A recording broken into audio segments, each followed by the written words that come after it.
अरे ये प्राण त्याग देखो, अरे ललिते तू जल्दी व्यवस्था कर, या से मिलना है मोको। ललिता जी बोली श्यामाजू वो अपनी बहू को बुला रहा है, बाकी पत्नी को नाम है किशोरी, वो आपको याद नहीं कर रहा है, अपनी पत्नी को बुला रहा है। बंधुओं ये सुनते ही किशोरी जी ललिता जी से बोली एक बात बता, किशोरी शब्द को अर्थ कहा होवे? हमारी किशोरी जी को नित्य किशोरी, जो छोटी सी हैं उनको किशोरी कहते हैं। और बोले किशोरी पूरे ब्रह्मांड में केवल राधा रानी और कोई नहीं हो सकता। आप किसी को आज किशोरी अगर बोल रहे हो ना, कल वो किशोरी नहीं है, क्योंकि आज उसका जो तन है, उसका जो मन है, उसके जो स्वरूप है वो कल बदलेगा। हर दिन व्यक्ति बड़ा होता है, हर दिन व्यक्ति की आयु बढ़ती है, हर दिन व्यक्ति का स्वभाव बदलता है, हर क्षण व्यक्ति के हार्मोन्स डेवलप होते हैं, हर दिन उसका रक्त बदलता है, शरीर बढ़ता है, सब कुछ बढ़ता है। हम लोग किशोर किशोरी नहीं हो सकते। हम अपने पूरे जीवन में एक दिन किशोरी होते हैं, एक दिन किशोर होते हैं बस। पर जो नित्य किशोरी हैं, हमेशा एक ही रस रहती हैं, वो किशोरी जी श्री राधा रानी है। इसलिए हमारी किशोरी जी से आप मातृभाव नहीं रख सकते। ठाकुर जी को भले ही पिताजी मान लो, लेकिन आप राधा रानी को मां नहीं मान सकते, क्योंकि वो किशोरी है। आप किशोरी जी के प्रति स्वामिनी का भाव रख सकते हो, आप किशोरी जी के प्रति सखित्व का भाव रख सकते हो, आप किशोरी जी के प्रति लाली का भाव रख सकते हो, पुत्री का भाव रख सकते हो, पर मां का भाव नहीं, क्योंकि वो नित्य किशोरी है, छोटी सी रहती है। ललिते बता, मैं ना जानू ये अपनी पत्नी को बुला रहा हो या कौन को बुला रहा है, पर किशोरी कौन है? बोले किशोरी तो आप, तो ये मुझे बुला रहा है। उसने भाव से नहीं पुकारा, केवल किशोरी शब्द का उच्चारण किया है। अपनी पत्नी के विरह में रोते रोते हमारी लाडली जी से देखा नहीं गया, तुरंत प्रकट हो गए और प्रकट होकर के उसको रूप कांति का दर्शन करा दिया, सिर पर हाथ दे करके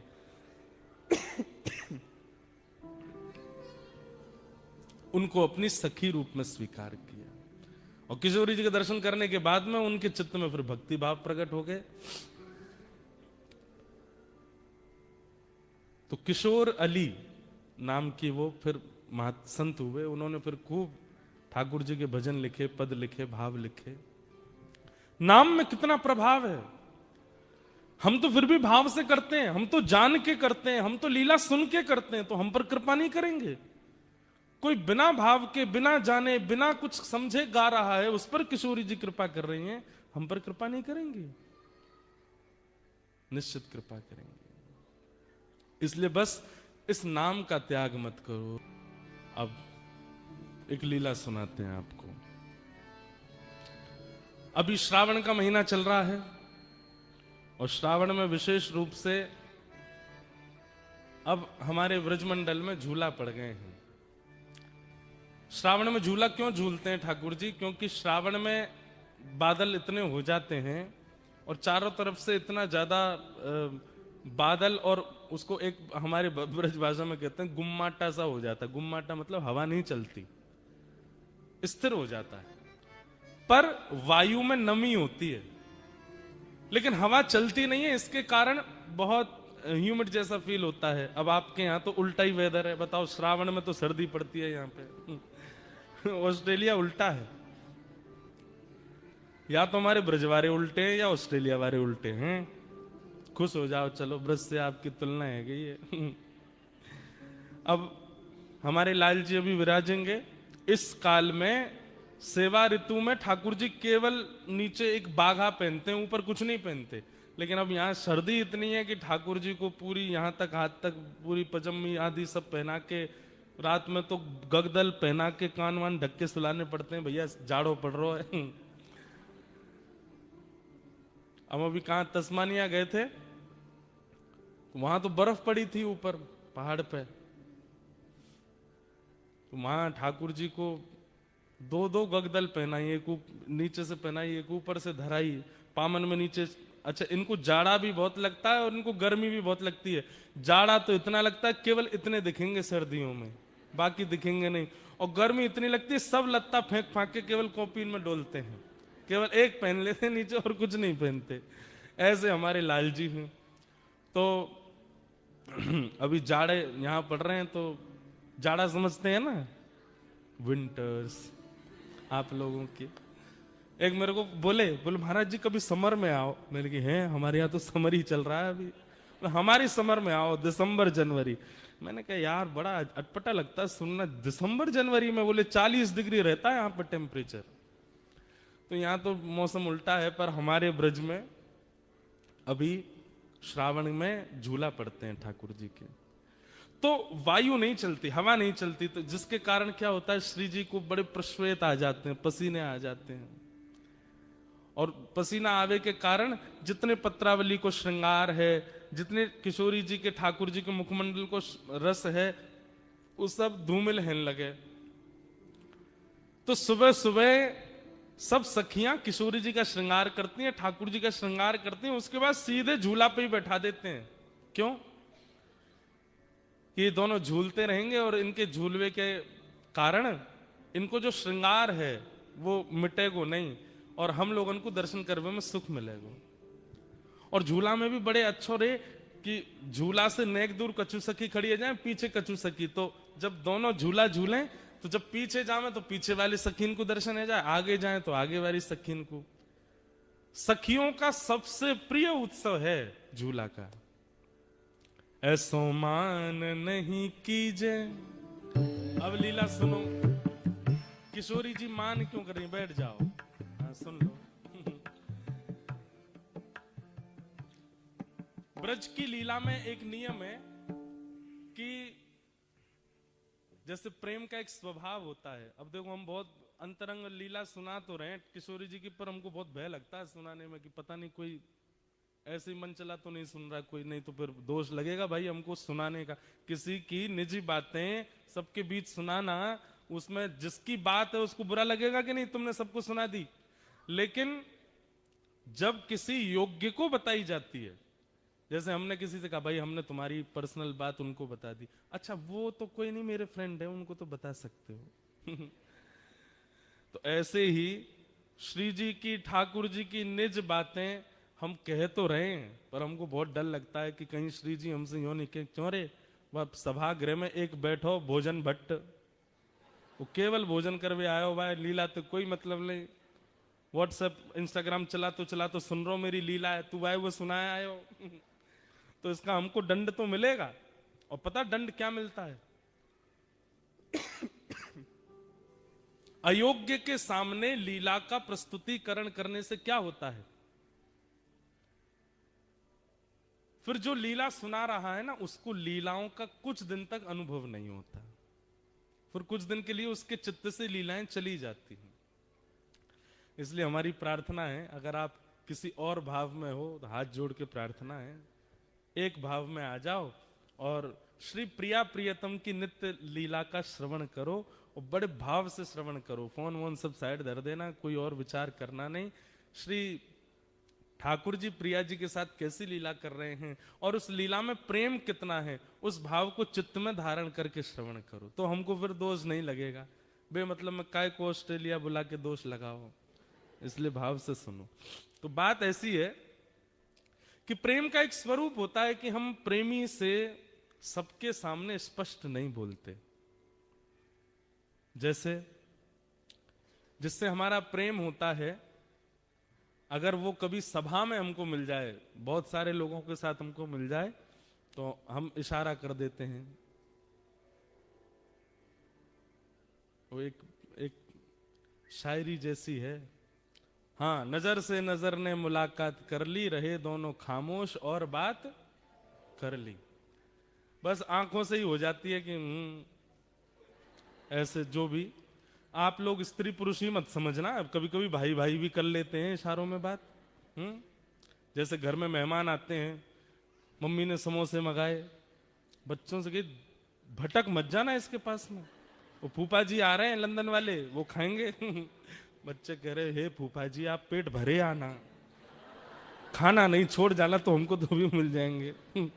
बाल्यकाल में बच्चों के संग ऐसे ही होता है। तो जैसे ही फूफा जी आते, बच्चे बड़े अच्छे, फूफा जी आ गए, आप आपके लिए समोसे बनाए मम्मी ने, बैठो। फूफा जी बैठ गए। अब जैसे फूफा जी चाय पी रहे हैं, लड्डू खा रहे हैं, समोसे नहीं उठा रहे, तो दोनों भाई इशारा करते हैं अब तो हमको मिलेंगे, अब तो हमारे हो जाएंगे। तो ऐसे प्रेम का एक स्वरूप होता है कि आप इशारे में ही अपने प्रेमी को स्थिति बता देते हो। श्री जी और ठाकुर जी सदा भीड़ में ही रहते हैं। क्यों? श्री जी के संग 8 सखी रहती हैं और ठाकुर जी के संग 8 सखा रहते हैं। तो अपनी निज बातें कैसे हों? तो श्री जी इशारा कैसे करती हैं? अपने श्रृंगार से ठाकुर जी को इशारा करती हैं। अगर श्री जी ने नीली ओढ़नी पहनी हो तो मानो ठाकुर जी को संकेत कर रही हैं कि इस बार की पूर्णिमा पर, इस बार की पूर्णमासी पर कोई नीला तालाब, नीला सरोवर, वहां मिलेंगे, वहां लीला करेंगे, वहां रास विहार करेंगे। फिर ठाकुर जी नीले ओढ़नी से तो समझ गए कि भाई जो है कहीं श्री जी सरोवर का संकेत करें। काली ओढ़नी हो, वैसे तो काली शाम ओढ़नी ठाकुर जी ही धारण करते हैं, लेकिन कभी कभी श्री जी धारण कर लेती हैं, तो ठाकुर जी समझ जाते, ओहो काली ओढ़नी मतलब अमावस्या, चंद्रमा नहीं होना चाहिए। और फिर काली ओढ़नी हो, उसमें थोड़े थोड़े सितारे जैसे जड़े हों, तो ठाकुर जी समझ जाते हैं कि द्वितीया तृतीया का चंद्रमा हो जिसमें तारे टिमटिमा रहे, उसमें मिलने की आज्ञा कर रहे हैं। ऐसे किशोरी जी संकेत करती हैं। अब नीली ओढ़नी है, उस पर गुलाबी वस्त्र पहने हैं, तो मानो नीला सरोवर और उसमें भी कमल खिले हों, वो संकेत है। ये 2 संकेत हो गए। अब तीसरा संकेत क्या होता है? तीसरा संकेत ये होता है कि किशोरी जी से ठाकुर जी पूछते हैं, हे श्यामाजू, अब बोलते तो है नहीं पर बस एक बार निहार के ठाकुर जी समझ जाते हैं क्या आज्ञा, अकेले आना है कि इनमें से किसी को लेके आना है। तो किशोरी जी अगर केवल एक बिंदी धारण करके आई हो तो मानो संकेत कर रही हैं अकेले आना है। और अगर कपोलन पर पत्रावली बना रखी है गोल गोल और बीच में 2 बिंदु हैं, तो ठाकुर जी दोनों कपोलन के बिंदु गिनते हैं कितने हैं।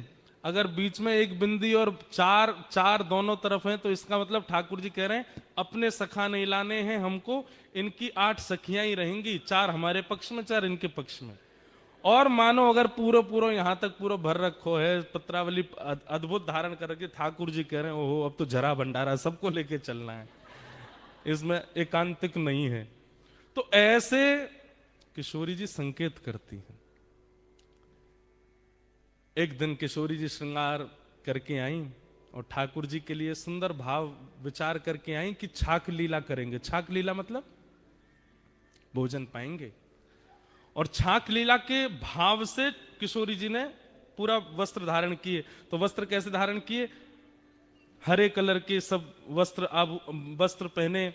उसका संकेत ये किया कि ठाकुर जी को संकेत कर रही हैं कहीं बगीचा में मिलेंगे। और उसमें भी केश जो है श्री जी के वो बेणी गूथी हुई है। अगर बेणी पीछे है नहीं दिख रही है तो इसका मतलब ठाकुर जी को ये संकेत है कि वन में नहीं मिलेंगे। और वेणी अगर आगे है तो वेणी के भाव से संकेत है कि वेणी मतलब चोटी, वेणी के भाव से संकेत है कि घने वन में मिलेंगे। घने केश है ना, वो वेणी आगे है, उसमें पुष्प हो ना तो उस पुष्प के फूल जहां खिलते हैं उस वन में मिलेंगे। ऐसे ऐसे संकेत करती हैं श्री जी। लेकिन आज सावन का दिन चल रहा था, वर्षा होती नहीं है, बादल इतने घने रहते हैं, हवा चलती नहीं है कि प्रश्वेत के कारण श्री जी का गलती से हाथ चला गया ऐसे, और जितना वो बना के आई थी भाव वो सब मिट गया। लेकिन श्री जी को इस बात का पता नहीं चला। अब जैसे ही आई तो यहाँ सब सखियां और श्री जी, यहाँ ठाकुर जी और सब सखा, अब सब आपस में कर रहे हैं, बातचीत कर रहे हैं, कुछ आनंद कर रहे हैं। और ठाकुर जी सब एक एक चीज ध्यान से परख रहे हैं, क्या आज्ञा कर रही हैं। अच्छा, हरे वस्त्र पहने मतलब वन में मिलेंगे, केश आगे हैं इसका मतलब सघन वन में मिलेंगे। ओहो, जूही के पुष्प लगे मतलब जूही के वृक्ष, जूही के पुष्प जहां खिलते हैं उस वन में खिले। लेकिन किशोरी जी आज एक संकेत बना करके लाई थी जिसमें छाक का आज्ञा कर रही थी। जैसे एक तो होता है बिंदु बिंदु बिंदु बिंदु बिंदु, ऐसे पत्रावली हो तो समझो कि केवल रास होगा, आप सखा लिया ना, हमारी सखी आएंगी और रास विहार करेंगे। लेकिन उस बिंदु के भी ऊपर सुंदर सुंदर कुछ आकृति बनी हो तो उसका संकेत ये होता है कि नहीं छाक लीला होगी। सबरे सखांत कहीं अपने अपने घर तक कछु बना के लाएंगे, हमारी सखी सब बना के लाएंगे और फिर वहां बैठ के सब पामेंगे। तो आज छाक वाला श्रृंगार किया था, वो मिट गया। तो ठाकुर जी ने जब मुखमंडल की ओर देखा तो सब मिटा हुआ। ठाकुर जी कह रहे हैं कि श्री जी आज्ञा कर रही है मिलनो ही ना है, आज्ञा नहीं दे रही है मिलने। तो ठाकुर जी किशोरी जी से कह रहे हैं, किशोरी कह रहे हैं, ठाकुर जी को समझ ही नहीं आया, बोले कि ये तो स्पष्ट बोल रही है कि मिलना ही नहीं है।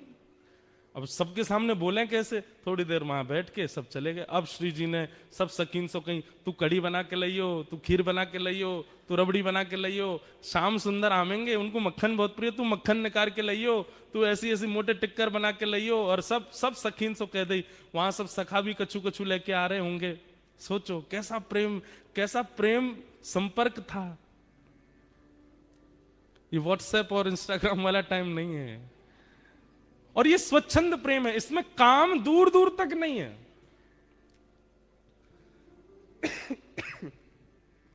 संध्या के समय आज सुबह से सब सकिन ने अपने घर में सुंदर सुंदर प्रसादी बनाई और संध्या के समय श्री जी आ गई बगीचे में। जैसा जैसा संकेत जहां का किया था उसी बगीचे में, उसी पुष्प के वन में आकर के श्री जी आके विराज गई। अब प्रतीक्षा कर रही हैं, ठाकुर जी आ रहे होंगे, ठाकुर जी आ रहे होंगे। अब जब ठाकुर जी विलंब करते हैं ना तो ललिता विशाखा ठाकुर जी की बुराई करने लग जाती हैं। अरे श्री जी तुम भी या छलिया के चक्कर में पड़ गई हो, जे ऐसा ही है। तो श्री जी को और पीड़ा होती है कि उनकी बुराई मत करो। और फिर करते करते बुराई ऐसे कहने लग जाती हैं, हमें तो ऐसा लगे नंदगाम में कोई और गोपी आ गई है, वो और ज्यादा सुंदर है, और वाने बढ़िया अपने घर में कचू रबड़ी बनाई होगी, तो लाला मही चलोगे और मही पेट भर लियो। अब ये सब सुनकर के श्री जी को बहुत पीड़ा होती है। बहुत देर हो गई ठाकुर जी नहीं आए। वहां श्री वृषभानु भवन से कीर्ति मैया आवाज दे रही हैं, अरे श्यामा, अरे लाली तू कहाँ है, जल्दी आ जा। सब सखी बोली, किशोरी जी अब जावे को समय है गयो, आज मिलन नहीं होगा। किशोरी जी के नेत्र सजल हो गए, जा रही हैं। और रास्ता में अब पूरे निर्णय कर लिए, आन दो कल, अब नहीं मिलूंगी इनसे, आज के बाद कोई संकेत नहीं करूंगी, आज के बाद कभी नहीं मिलूंगी, और आज के बाद यूं करूंगी त्यों। सब मन में विचार कर लियो। क्रोध में जाकर के जितनी सामग्री बनाई वो पाई भी नहीं। रात्रि में विशाखा ललिता दोनों सेज सजा रही हैं श्री जी का। तब श्री जी आज्ञा करें, ये जितनी सामग्री बना के लाए हो ना, कुछ पाया तो नहीं? बोले नहीं, कुछ भी नहीं पाया, सब धरो। श्री जी आपने भी नहीं पाया, पालो। बोले नहीं, सब बंधवा के। और हमारे बरसाने में पूर्णमासी है, एक पूर्णमासी है, वो नंदगांव भी जाती है, बरसाने भी रहती है। बोले उसके हाथ सब भिजवा दो नंद भवन, वही वही वही के यहां भिजवा दो, लाला पाले को। क्रोध में जैसे किसी ने आपके लिए बढ़िया घर में व्यवस्था करके रखी, आप नहीं गए तो वो फोटो खींच के भेजता है, ले ये सब करके रखा था मैंने तुम्हारे लिए, फूल मंगा के रखे थे, ये करके रखा था, तुम आए नहीं। तो वो कितना भारी लगता है। हमारे साथ तो बहुत होता है ना, क्योंकि हम जहां भी कथा करने जाते हैं 10 लोग बुलाते हैं, वो हमारे घर आओ, 2 मिनट के लिए आओ, तो हम आएंगे बनाएंगे। अब कोई बेचारा पूरी व्यवस्था करके रख लेता है, जब नहीं जाते तो फिर कभी मिलता है, महाराज जी देखो मेरी बेटी सुबह से बैठी थी, हाथ जोड़ के बाहर खड़ी थी, आप आएंगे, दिया बुझ गए, तेल सारा खत्म हो गया घर का, लेकिन आप आए नहीं, हमने ये बना के रखा वो। अरे मैंने कि मैया क्षमा करो, फिर कभी आ जाऊंगा। तो ऐसा होता है। तो उसी भाव से श्री जी ने 56 भोग भिजवाए ठाकुर जी के पास। पूर्णमासी आई ठाकुर जी के पास आके बोली, लाला इतकुआ। अरे पूर्णमासी कहा भर के लाइए आज झोला में? बोले 56 भोग है। काय बात को? बोले श्री जी ने भिजवाया तेरे काजी। अच्छा, आज कोई उत्सव हो बरसाने में, कोई मनोरथ हो? वो ना कछु ना। तो कहा कह के भेजो, काय मारे भिजवाए हुए सब? बोले कछु ना, क्रोध में भेजो है। ठाकुर जी की तो सांस रुक गई। मैंने कहा कर दियो, मुझे कहा गलती है गई। अब ठाकुर जी विचार कर रहे, अपराध कहां बना, क्या हुआ, कैसे हुआ।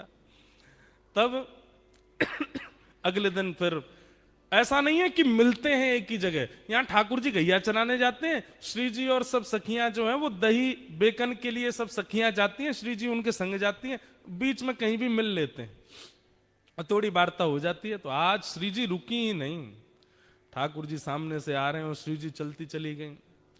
अब लाल जी पीछे चरणन में प्रणाम करें, हे श्यामाजू कहा है गो।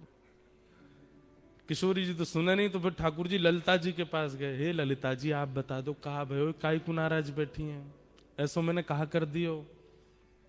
बंधुओं एक बात मैं बीच में बोल दूं, इन लीलाओं को सुनकर के आप कहीं ये विचार मत कर देना कि भाई ये वही कृष्ण है जो सुदर्शन चक्र धारण करते हैं। हाँ ये वही कृष्ण है, ये वही कृष्ण है जो महाभारत युद्ध में द्रुत गति से रथ को हाँकते हैं। ये वही श्री कृष्ण है जो विराट रूप धारण करके सहस्त्र शीर्षा पुरुखा सहस्त्राक्ष सहस्त्रपात, हजार मुख हजार हाथ हजार चरण जिनके प्रकट हो जाते हैं, ये वही श्री कृष्ण है। लेकिन व्रज वृंदावन में अपने प्रभाव को छुपा देते हैं, स्वभाव में रहते हैं। वृंदावन के श्री कृष्ण अलग ही हैं। ऐसे डर रहे हैं जैसे मानो श्री जी अगर नहीं रीझी तो मेरा तीनों लोक लुट जाएगा। आज घबरा रहे हैं। ललिता जी कह रही हैं हम तो तभी बताएंगे। बोले कब? बोले पहले विशाखा की चरण दबा के आओ, जाओ। ठाकुर जा रहे, अरे विशाखा तू तो बड़ी अच्छी है। नहीं नहीं तुम गोबर चुट्टी बोल रहे थे मुझे उस दिन। नहीं ना आज के बाद लाए बोलूंगा। बोल कहा बोलोगे? अरे तू तो रानी है, तू तो महारानी है। अरे विशाखा तू तो ऐसी है, तेरी भलैया ले लूं। नहीं आरती करो। बोले आरती करता हूं, तू जो कहेगी सो करूं। यूं बता दे श्री जी नाराज काहे क्यों है? सबरी गोपी अपने अपने काम करवा ले ठाकुर जी थे। अच्छा लाला तो एक काम कर, वो ऊपर गोबर उपला थापिया जा। ठाकुर जी गोबर थापने। अरे तू बता दे बस काय बात ते नाराज है। जब खूब थक जाते हैं ठाकुर जी भी, तब बोले वादना श्री जी ने संकेत किया, छाक लीला को संकेत किया। रात में सब सामग्री बना के हम वन में प्रतीक्षा करती रही, ना आयो सखान को लेके। ठाकुर जी बोले कब? बोले परसों। बोले कैसे कियो संकेत? बोले पत्रावली बनी, पत्रावली में ऊपर ऊपर सुंदर सुंदर आकृति बनी, छाक लीला को संकेत कियो और नहीं आए तुम। अरे मैं तेरी सौगंध खा के कह रहा हूं, अब मेरी सौगंध मत खावे, मोए अभी जीनो है। ठाकुर जी बोले अरे तू जाकी के बाकी सौगंध खा के करूं, मोए ना दिखे। ललिता विशाखा, विशाखा जी बोली नहीं नहीं हमें सब पता है, नंदगाम में कोई गोपी आई है, वाने रबड़ी बनाई, वाके घर। अरे तू जो कहेगी सो करूंगा, सौगंध खा के करूं, ऐसो कोई बात ना है, मुझे संकेत पता नहीं। चलो। तब ललिता विशाखा बोली अब तो श्री जी को मनावे के काजे कोई योजना करनी पड़ेगी। ठाकुर जी बोले कहां करूं?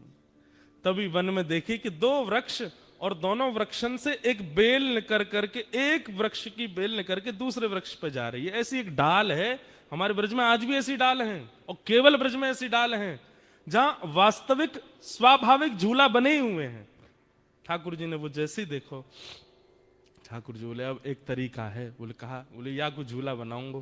ठाकुर जी ने सुंदर झूला सजायो, वहां पे पाटो लगायो, सुंदर वहां पे एक गद्दा बिछा दियो, वहां पे सुंदर पोशाक धर दी, इत्र आदि लगा दिए, सुंदर तैयारी करके बिल्कुल झूला झुलावे की।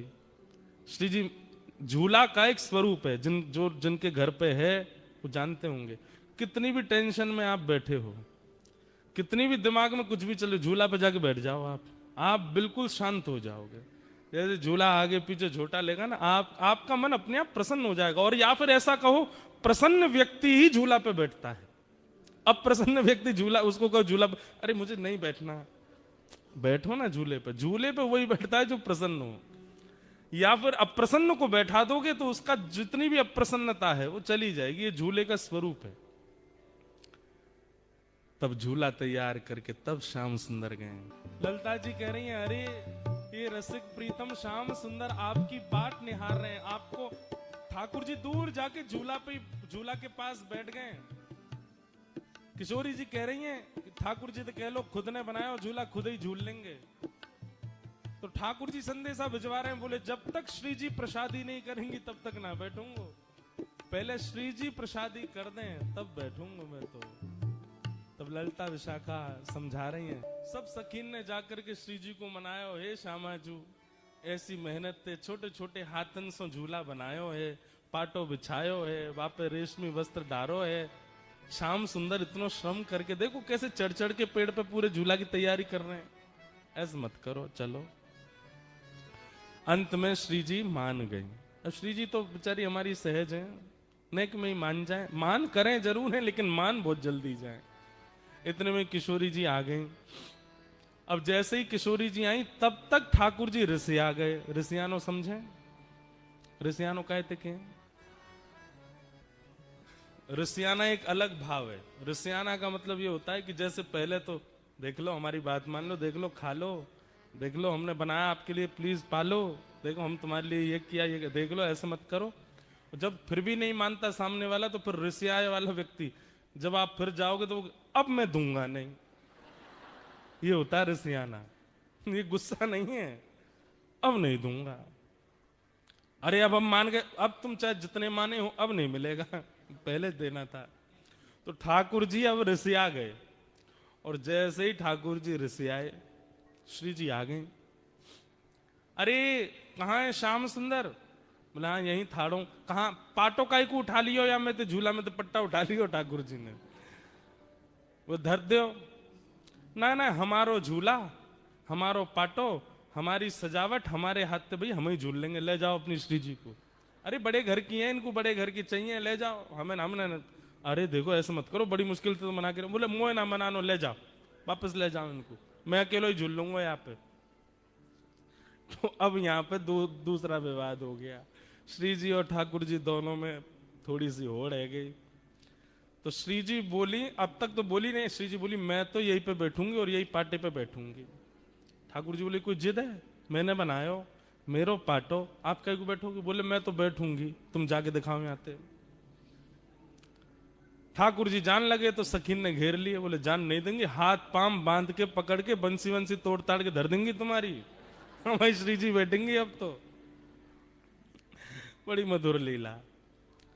तो फिर ठाकुर जी बोले अब ठीक है बैठेंगी, लेकिन वो बात होती है ना जैसे छोटे बच्चों में होड़ होती है, नई कुर्सी लाए पिताजी।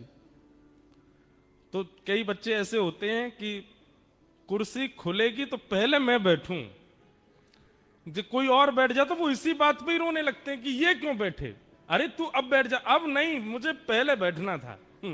अब ठाकुर जी बोले मैं पाटो तो लगा दूंगा पर पहले मैं बैठूंगा। श्री जी बोली ललिता जी कह दो इनसे। बोले बैठूंगी तो मैं ही पहले। ठाकुर जी बोले मैं पाटो लगा दूंगा, इन्हें झूलना, ये झूल लें, पहले मैं झूल के चलो जाऊंगा तब ये झूलेंगी। अब तो ऐसी स्थिति बन गई, सब सखी सब तो ललिता जी बोली एक काम करेंगे। बोले क्या? एक प्रतियोगिता रखते हैं, उस प्रतियोगिता में जो पार हो जाएगा वो पहले बैठेगा। ठीक है, हाँ हाँ। ललिता विशाखा जी बैठ गई एक कोने में जाके। बोले अब आप दोनों कुछ करो जिससे हम रीझेंगी, उसको पहले बैठाएंगी। तो किशोरी जी बोली मैं बाद में करूंगी, पहले इनते करवाओ, ये जो करेंगे उसका काट मैं करूंगी। तो ठाकुर जी बैठ गए तुरंत और कहा करन लगे।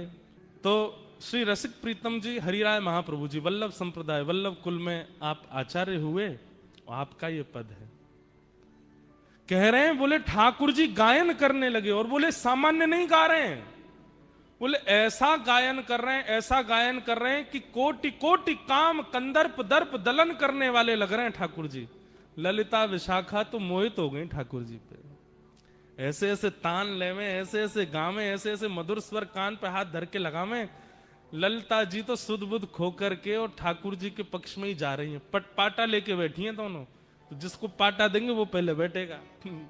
ललिता जी तो बिल्कुल तैयार है गई, बोले मैं तो इन्हीं को पाटा दूंगी। कैसे गा रहे हैं, देखो कितना मधुर है इनको स्वर। इतने में श्री जी ने आंख दिखाई, बोले माया जाल है, फंसना नहीं इसमें, अभी हमारी बारी तो आने दे। गा रहे हैं ठाकुर जी। एक वार्ता आती है कि हमारे ब्रज के अष्ट सखाओं में एक सखा हुए श्री गोविंद दास। तो गोविंद दास जी एक बार गा रहे थे और गाते गाते गाते गाते सामने गुसाई जी बैठ के सुन रहे थे, तो गोविंद दास गाते गाते गाते गाते ऐसे करें, ढंग से गाओ, ऐसे नहीं करो, चलो प्रेम से गाओ। तो सामने बैठे गुसाई जी बोले, किसको डांट रहे हैं, ये बगल में कोई बैठा तो है नहीं, लाला ऐसे नहीं ऐसे गाओ। तो फिर गुसाई जी पूछ पड़े, हे गोविंदा तुम किससे बात कर रहे हो? तो गोविंदास जी बोले, गुसाई जी आपके मंदिर को लाला है, मैं जब जब गाऊं निकर के आ जाए, मेरे बगल में आके बैठ जाए और फिर कान पे हाथ धर के मेरे पीछे पीछे गावे, लेकिन बड़ा उद्यमी है, मैं जैसा स्वर लगाऊं वहां में एक स्वर अपनो लगा के गावे, तो समझा रहा हूं लाला ऐसे मत गावे। तो गोविंद दास की बात सुनकर के गुसाई जी के नेत्र सजल हो गए। बोले, ठाकुर जी बैठे हैं? बोले हाँ। कैसे गा रहे हैं? बोले ऐसे गा रहे हैं। बोले मुझे दिखाई नहीं दे रहे ठाकुर जी। अरे रुको मैं कहूं इनते अभी नहीं नहीं नहीं, उनको संकोच मत कराओ, वो सहज हैं, उनको जैसे सहज है बैठने दो, मेरी वजह से उनको संकुचित मत करो। पर मुझे बस इतना बताओ, ठाकुर जी गाते हैं तो उनका स्वर कानों को कैसा लगता है? गोविंद दास वर्णन कर रहे हैं, बोले आहा, जब श्याम सुंदर गाते हैं ना, बोले जैसे कभी नदी के किनारे खड़े हों और बिल्कुल शांत वातावरण में नदी की धीमी धीमी स्वर लहरी कानों को सुख देती है, कभी पहाड़ों पर खड़े हों तो पहाड़ों का शांत वो स्वभाव कभी कभी एक ओजमयी वाणी बनकर के कानों को लगता है। सुबह सुबह सूर्य उदय होते समय पेड़ों पर बैठी हुई पक्षी पशु जब चहकती हैं, पक्षियां कोयल चहकती है, उनका स्वर जैसे सुंदर लगता है। घने बादल हो रहे हों और उस समय वन में मोर कुहुक रहा हो और उसकी वाणी सुंदर हृदय को आनंदित कर देती है। मतलब प्राकृतिक जो स्वर है वो स्वर जितना सुख देता है, उस स्वर को भी, उस प्राकृतिक स्वर को भी 1000 गुना, लाख गुना, करोड़ गुना कर दिया जाए, वैसा सुख ठाकुर जी के स्वर में मिलता है। ठाकुर जी जब गाते हैं तब तो इतना सुख होता है। लेकिन लेकिन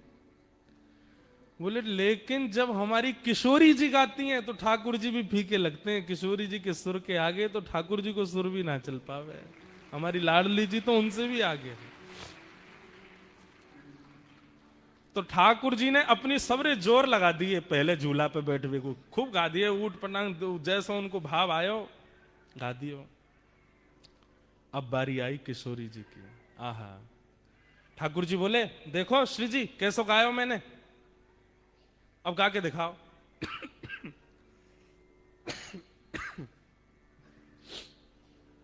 अब ठाकुर जी तो गा रहे थे ललिता विशाखा की ओर मुख करके, किशोरी जी बोली अब मैं गाऊं। किशोरी जी बैठी ठाकुर जी की तरफ मुख करके, सामने ठाकुर जी बैठे हैं और किशोरी जी उनकी आंखन में आग डाल करके, और जैसे ही गानो प्रारंभ कियो, श्री जी को पहलो स्वर लगते ही ठाकुर जी तो मंत्रमुग्ध है गए और ललिता जी के पास जाके बोले पाटो दियो, और पाटो ले जाकर के लगायो। श्री जी गा रही हैं, अपने अंक में श्री जी भर के उठाए ली और ले जाकर के पाटे पे विराजमान कर दी है। की जय।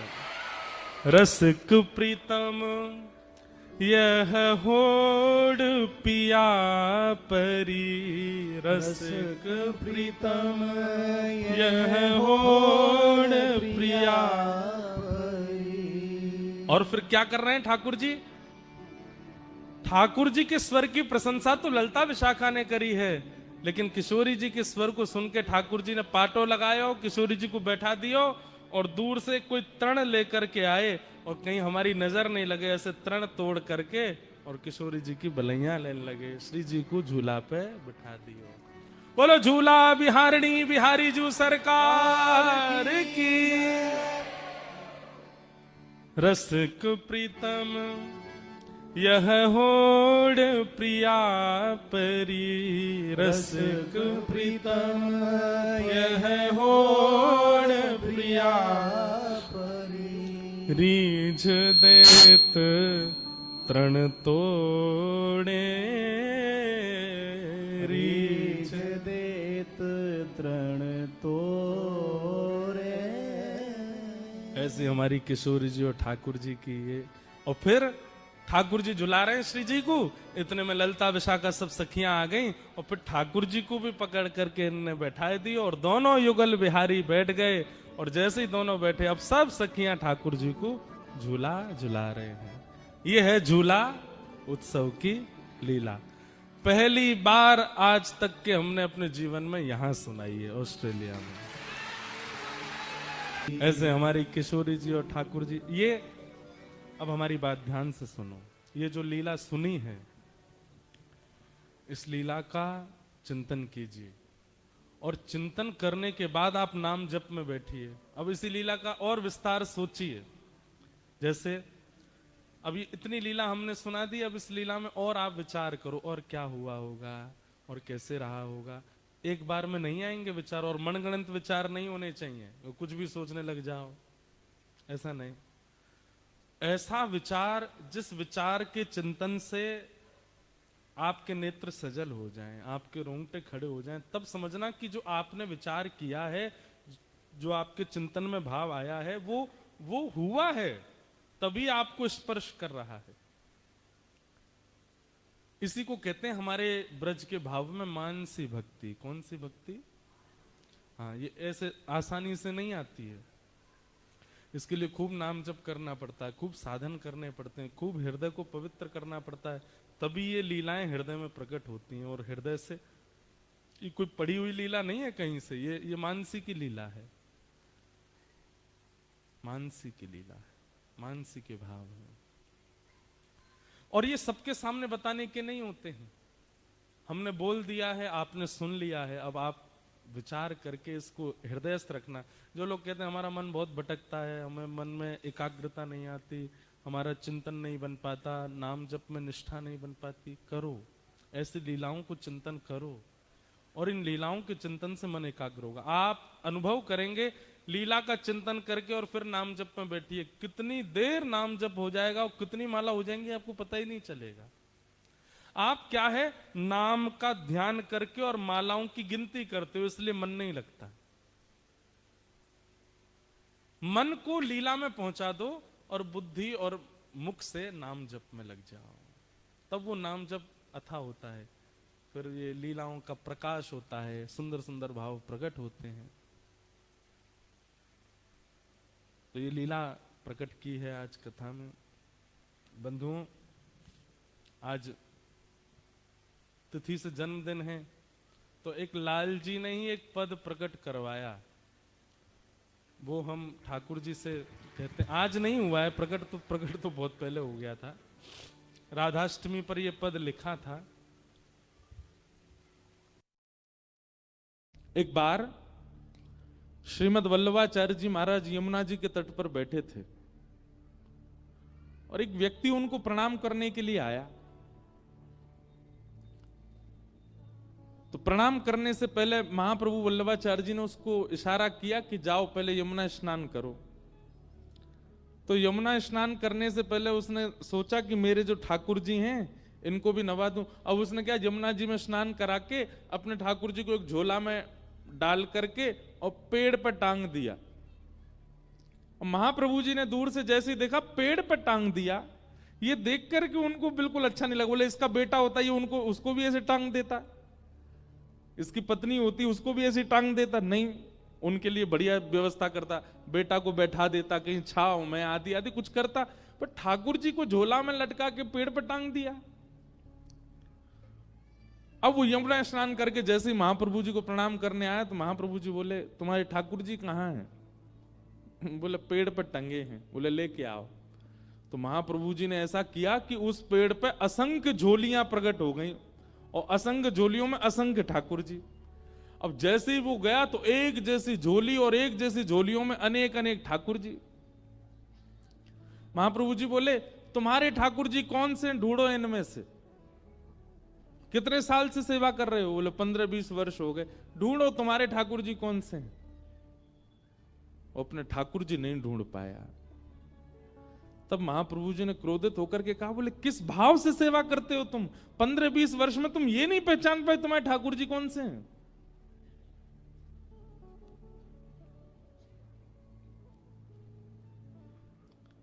चैतन्य मानेंगे तो उनके प्रति भाव बनेगा। जड़ मानेंगे तो फिर ठाकुर जी भी जड़ ही बन जाते हैं, वो उनको भी आपसे कोई अभिप्राय नहीं होता। हमारे वृंदावन के एक ठाकुर हुए श्री मदन मोहन जी। कौन? जोर से बोलो, कौन? मदन मोहन। वृंदावन रसामृत पद सुना आप लोगों ने? उस वृंदावन रसामृत पद में दूसरे ठाकुर हैं श्री मदन मोहन। बिहरत निस दिन कुंज गलिन में ब्रज जन मन सुख धाम, मदन मोहन को रूप निरख सनातन बलि बलि जाए। गाएंगे, कथा के विश्राम में गाएंगे, आप लोग याद कर लेना। वैसे तो सब वैष्णवों को याद है, भारत में जहां भी हम जाते हैं सब सुनाते हैं। तो हमारे वृंदावन के 7 ठाकुरों में दूसरे ठाकुर हुए श्री मदन मोहन जी। बहुत ध्यान पूर्वक सुनिएगा। ठाकुर जी की सेवा ऐसी करो कि आप अपने ठाकुर को नहीं पहचानो, ठाकुर जी आपको पहचान जाएं। आप अपने ठाकुर को कभी नहीं पहचान सकते, ठाकुर ही आपको पहचानते हैं। और वो तभी पहचानेंगे जब आप उनके प्रति चैतन्य भाव रखोगे। उनको धातु का नहीं मानो, उनको मार्बल का नहीं मानो, उनको किसी अन्य धातु का मत समझिए कभी भी। तो श्री मदन मोहन जी की ऐसी कथा आती है कि मदन मोहन जी जयपुर में विराजते थे।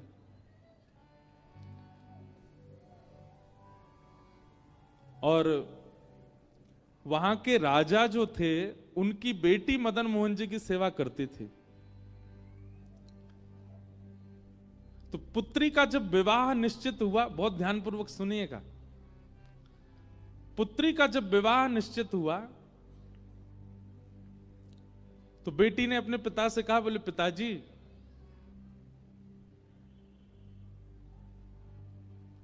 आप कुछ मत दीजिए, लेकिन मेरे विवाह में मदन मोहन जी को मुझे दे दीजिए, मैं अपने संग ले जाऊं इनको। तो पिता थोड़े से व्याकुल हो गए, बोले बिटिया तू कुछ भी मांग ले, मदन मोहन जी को मत लेके जा। बेटी ने कहा, बोले कि और कुछ नहीं चाहिए, केवल मदन मोहन जी चाहिए, मैंने इनकी बड़ी सेवा की बचपन से, आप केवल इनको मुझे दे दीजिए।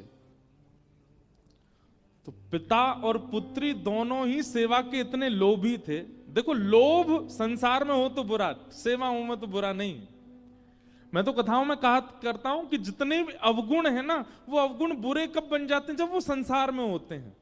क्रोध बुरा कब? जब संसार में। अगर ठाकुर जी के प्रति कभी कभी मीठा क्रोध हो तो बुरा नहीं होता। लोभ बुरा कब है? जब संसार में। लेकिन वही लोभ भक्ति में हो, कथा में हो, नाम जप में हो तो बुरा नहीं है।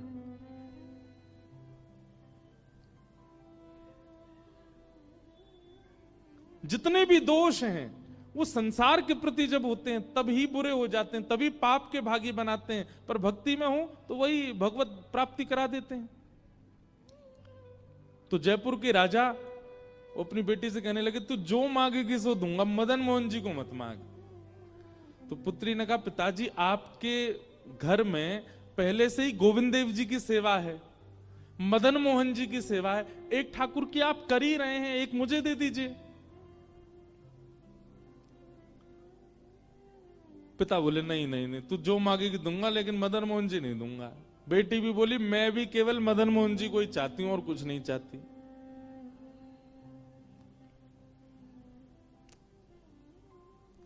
पिता ने कहा, चल ठीक है, एक काम करते हैं। बोले, क्या? मैं तेरे सामने 5 मूर्तियां रखूंगा और तेरी आंखों पे पट्टी बांधूंगा। अगर स्पर्श करके तूने बता दिया कि मदन मोहन जी कौन से, तो मदन मोहन जी को तू ले जाइयो। और स्पर्श करके भी अगर तू नहीं बता पाई तो फिर मदन मोहन जी मेरे पास ही रहेंगे। लेकिन उस पुत्री को पूरा भरोसा था कि मैं पहचान जाऊंगी मदन मोहन जी कौन से। राजा ने 5 स्वरूप तैयार करवाए, एक जैसी कदकाठी, एक जैसा इत्र, एक जैसी पोशाक, एक जैसी माला, एक जैसी पगड़ी, एक जैसे अलंकार, एक जैसी वंशी, बिल्कुल सब कुछ एक जैसा। कोई व्यक्ति पहचान ही नहीं पाएगा कि इनमें मदन मोहन जी कौन से हैं। 5 एक जैसे। और पुत्री से कहा, बेटी 500 स्वरूप तैयार हो गए, सुबह अब तुम्हारी परीक्षा होगी, अगर तुमने पहचान लिया तो मैं तुम्हें वचन देता हूं कि तुम्हारे दहेज में मदन मोहन जी जाएंगे। रात भर पुत्री बेचारी बड़ी परेशान, बोले कि कहीं मैं हार ना जाऊं, कहीं मैं चूक ना जाऊं, कहीं ऐसा ना हो कि मदन मोहन जी रह जाएं। रात भर प्रार्थना करती रही तो मदन मोहन जी उसके स्वप्न में आ गए और स्वप्न में आकर के बोले, काय को चिंता कर रही है? बोले, मैं ये चिंता कर रही हूं कि ये 5 पिताजी ने एक जैसे बनवाए, मैं कैसे पहचानूंगी आप कौन से हो? मदन मोहन जी बोले, तू बिल्कुल चिंता मत कर, स्वप्न में बोल रहे हैं उसको। मदन मोहन जी बोले, तू जब 5 का स्वरूप देख रही हो, सब लोग इधर देखो, और विशेष रूप से आगे वालों से हमारी बहुत विनती है, बहुत सावधानी से सुनो, पीछे वाले बिल्कुल सावधानी से बैठे, आगे वाले भी बैठो। तो मदन मोहन जी स्वप्न में बोले, एक काम कर। बोले, क्या? कल जब 5 को तू देखे ना, तो मुख देखने के बाद, वक्ष देखने के बाद, चरण देखने के बाद, जो ऐसे भुजा होती है ना वंशी बजाने वाली, त्रिभंग ललित स्वरूप है, उन भुजाओं के ऊपर हाथ फेरियो। और बोले, देखते देखते जिस स्वरूप की उंगली खड़ी हो जाए, समझ जाना वही मैं हूं। और तू पिता को बता दियो कि ये रहे मदन मोहन जी। ठाकुर जी ने क्या कहा? जिस स्वरूप की उंगली ऐसे खड़ी हो जाए तेरे स्पर्श से, तू बस पकड़ करके बोल दो, पिताजी यही मदन मोहन, वो मैं ही हूंगा। अब देखो इस कथा में क्या है कि भक्त ठाकुर जी को नहीं पहचान रहा है, ठाकुर जी भक्त को पहचानेंगे। ठाकुर जी भक्त के पास रहना चाहते हैं। सोचो, विचार करो कि उस राजा की पुत्री की भक्ति कैसे होगी कि ठाकुर जी अपने जड़ स्वरूप में उंगली खड़ी कर देंगे। इसका मतलब क्या है? ठाकुर जी जड़ हैं नहीं, ठाकुर जी चेतन नहीं है। ये तो हमारी भक्ति की न्यूनता, हमारी भक्ति स्वभाव की सूक्ष्मता है कि हमको उनमें जड़ का अनुभव होता है, हमको उनमें जड़त्व का अनुभव होता है।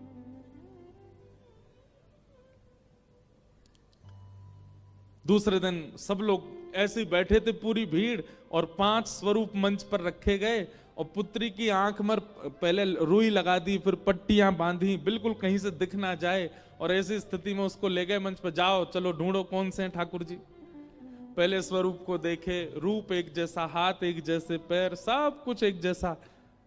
स्पर्श करते करते जैसी उसने वास्तविक मदन मोहन जी को छुआ, सोई मदन मोहन जी ने अपनी उंगली उठा दी, और जैसी उंगली का स्पर्श किया उसने कहा, पिताजी ये हैं मदन मोहन लाल जी।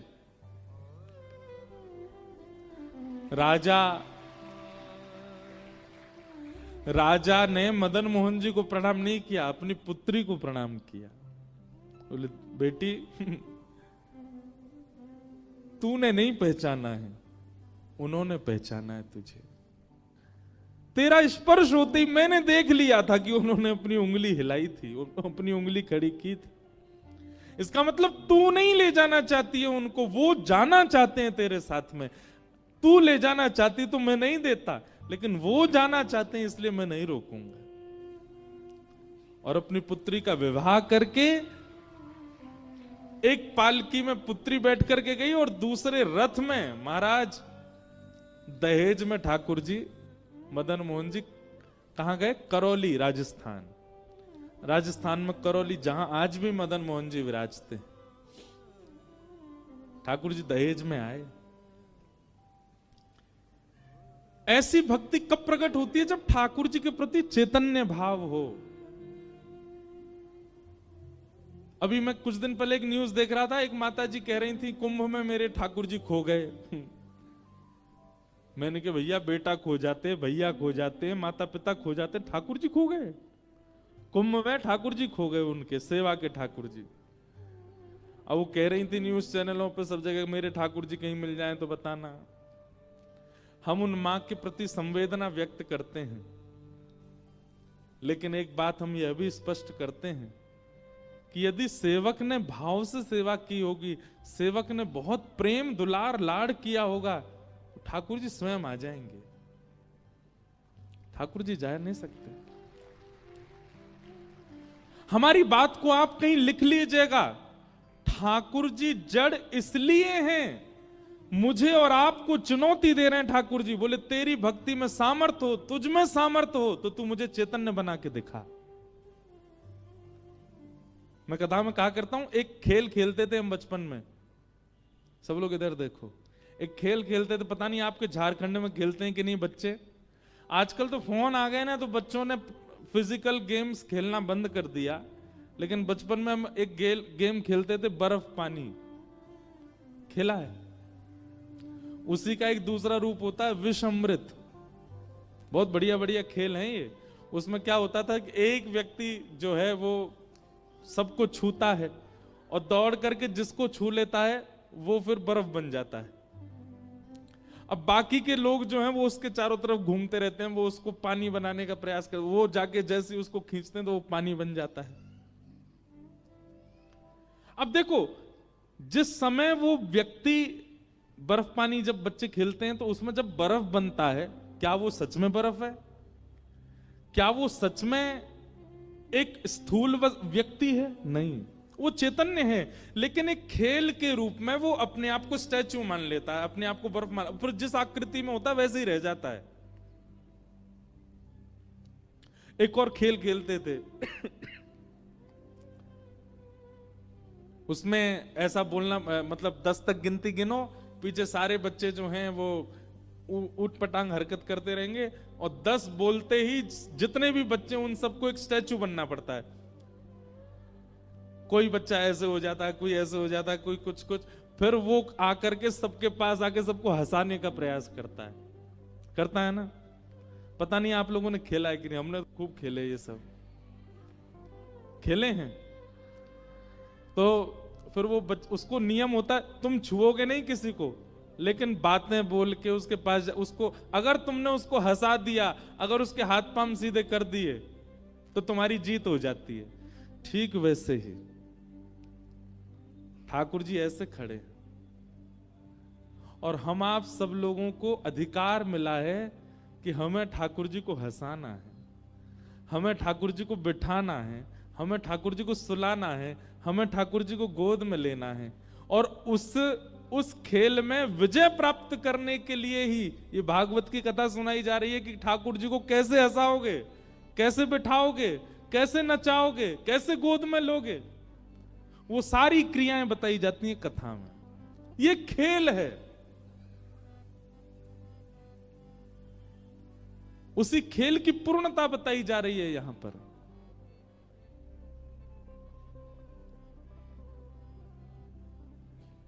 और अगर बालक उस खेल में उन मूर्ति बने हुए बालकों को नहीं हंसा पाता, नहीं हिला पाता, तो उसकी हार हो जाती है।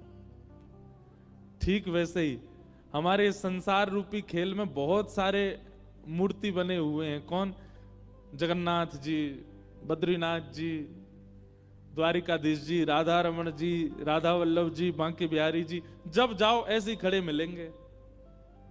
लेकिन एक बात, मीराबाई को ऐसे नहीं दिखते थे ठाकुर जी।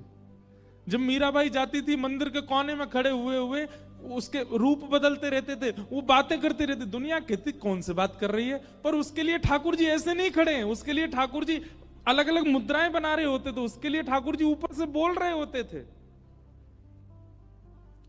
श्री माधवदास जी जगन्नाथपुरी में जब जाते थे महाप्रभु जगन्नाथ जी के सामने, श्री जगन्नाथ जी उनके लिए ऐसे नहीं होते थे। जगन्नाथ जी कभी ऐसे पड़े होते थे, कभी बैठे होते थे, कभी कुछ कर रहे होते थे। बाकी दुनिया को ऐसे ही दिखते थे, पर माधवदास जी को अलग दिखते थे। हमारे गोवर्धन में श्री गोविंद दास, दुनिया के लिए श्रीनाथ जी ऐसे खड़े रहते थे, पर गोविंद दास जैसे मंदिर में आते थे, ठाकुर जी मोती उठा के मारते थे गोविंद दास के ऊपर। इसका मतलब क्या है? ठाकुर जी जड़ नहीं है, ठाकुर जी चैतन्य है। एक भाव में कथा में गाया करता हूं, कन्हैया कन्हैया पुकारा करेंगे। इस भाव में ठाकुर जी चैतन्य कैसे बनेंगे ये बात बताई गई है। लताओं में ब्रज की गुजारा करेंगे,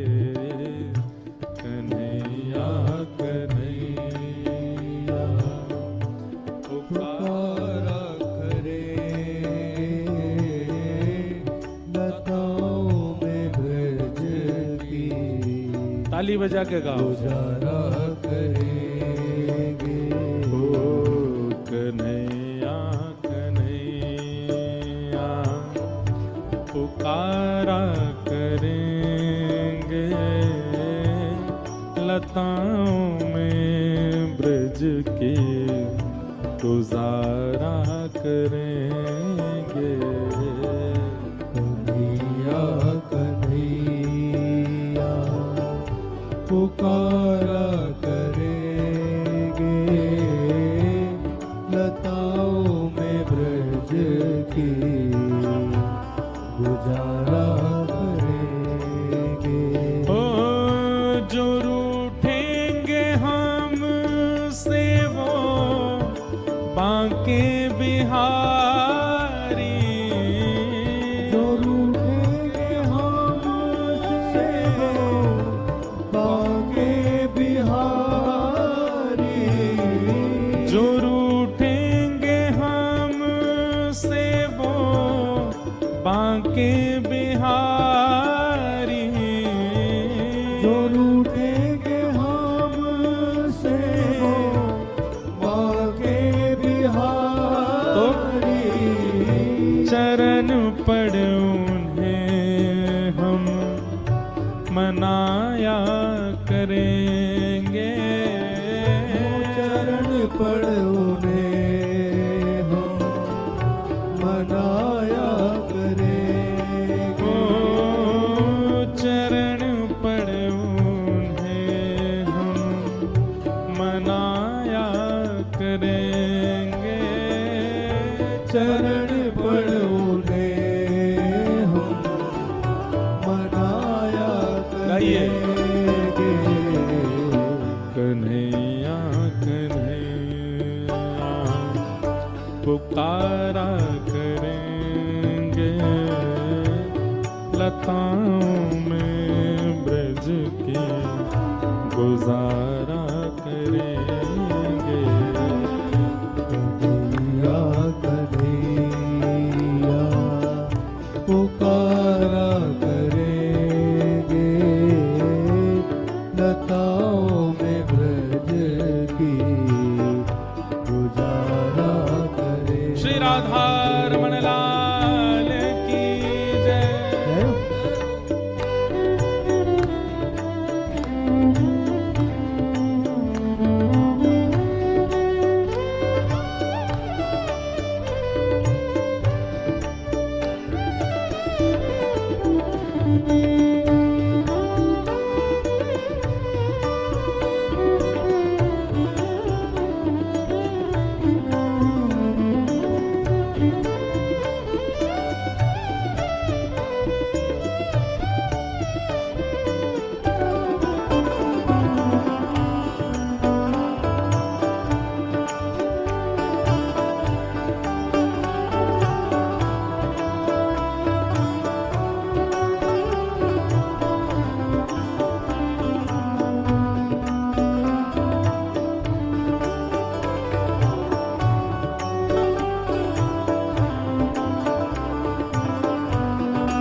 कहीं तो मिलेंगे वो बांके बिहारी, कहीं तो मिलेंगे वो बांके बिहारी, कहीं तो मिलेंगे वो बांके बिहारी, कहीं तो मिलेंगे वो बांके बिहारी। ओ चरण पड़ो हम मनाया करेंगे। चरण पड़ोगे मनाया करेंगे। हाँ चरण पड़ो हम मनाया करेंगे। चरण पड़ोगे मनाया करेंगे।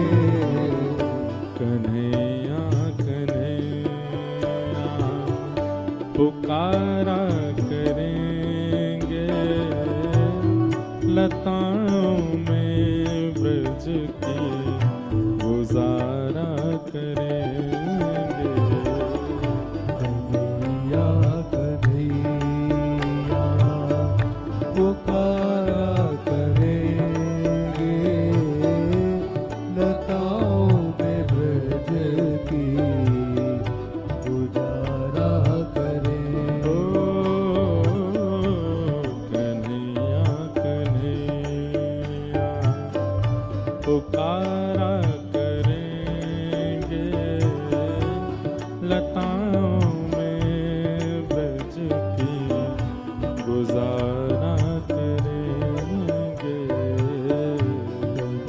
या कन्हैया पुकारा करेंगे लताओं में ब्रज की गुजारा करेंगे। और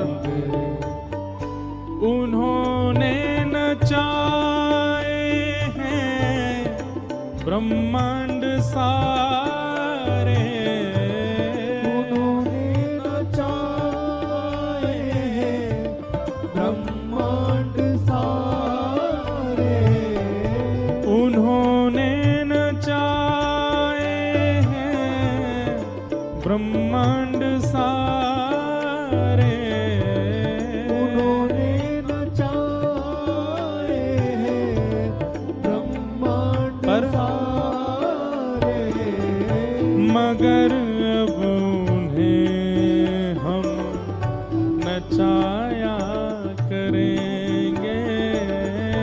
मगर अब उन्हें हम नचाया करेंगे। हाँ, मगर अब उन्हें हम नचाया करेंगे। मगर अब उन्हें हम नचाया करेंगे। कन्हैया कन्हैया पुकारा करेंगे लताओं में ब्रज की गुजारा करेंगे। कन्हैया कन्हैया पुकारा करेंगे लताओं में ब्रज की गुजारा करेंगे। ओ कन्हैया कन्हैया पुकारा करेंगे लताओं में ब्रज की गुजारा करेंगे।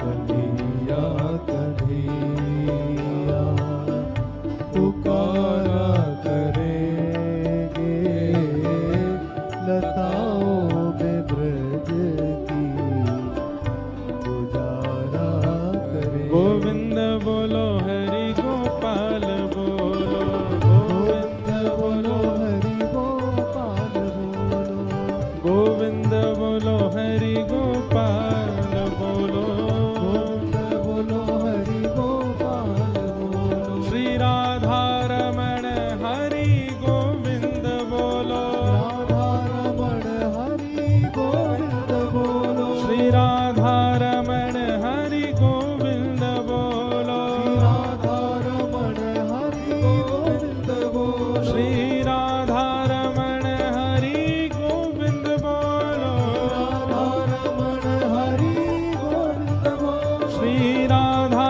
रमण हरि गोविंद बोलो, राधा रमण हरि गोविंद बोलो, श्री राधा रमण हरि गोविंद बोलो, राधा रमण हरि गोविंद बोलो, श्री राधा रमण हरि गोविंद बोलो, राधा रमण हरि गोविंद बोलो। हे गोविंद बोलो गोपाल बोलो, गोविंद बोलो गोपाल बोलो, हरि गोविंद बोलो गोपाल बोलो, गोविंद बोलो गोपाल बोलो, श्री राधा रमण हरि गोविंद बोलो, राधा रमण हरि गोविंद बोलो, श्री राधा रमण हरि गोविंद बोलो, राधा रमण हरि गोविंद बोलो, श्री राधा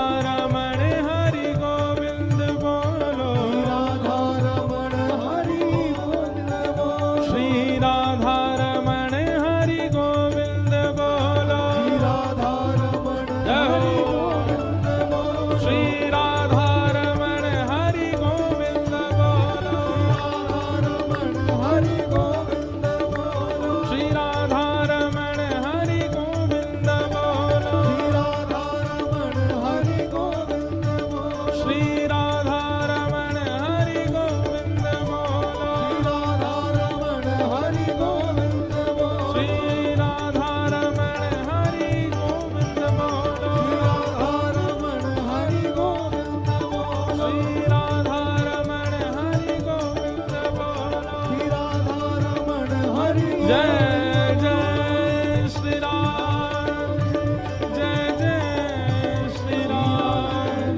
ब्रह्मांड सारे उन्होंने नचाए, ब्रह्मांड सारे मगर अब उन्हें हम नचाया करेंगे, मगर अब उन्हें हम नचाया करेंगे।